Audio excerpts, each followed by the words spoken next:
Dans un brouillard de froid et de violet, la couleur symbole des luttes féministes, des dizaines de milliers de manifestants ont défilé samedi dans toute la France.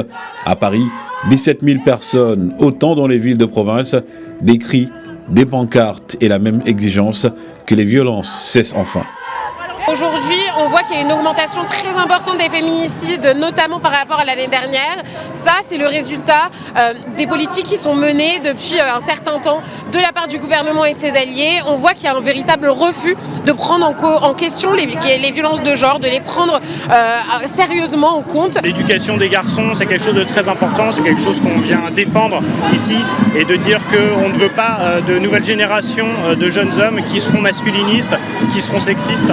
On veut des hommes qui viennent en manifestation, mais on veut aussi des hommes qui au quotidien soutiennent ce genre de combat. En France, la violence est quotidienne. Toutes les 2 minutes, une femme subit un viol, une tentative ou une agression sexuelle. Toutes les 23 secondes, du harcèlement ou des violences sexuelles.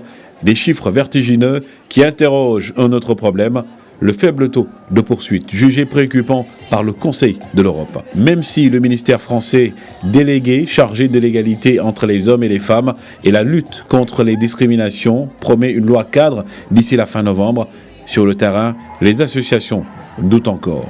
Pour elles, tant que les moyens ne suffisent pas, les annonces ne suffisent pas. Il y a 149 féminicides, il y en a eu 4 le 20 novembre.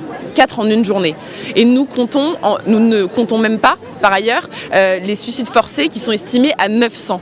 Alors si on cumule toutes ces violences, les 149 féminicides et les 900 suicides forcés, ça en fait plus de 3 par jour. Comment une puissance mondiale comme l'État, comme la France, ne peut pas mettre 0,5% du budget de l'État pour endiguer ces violences?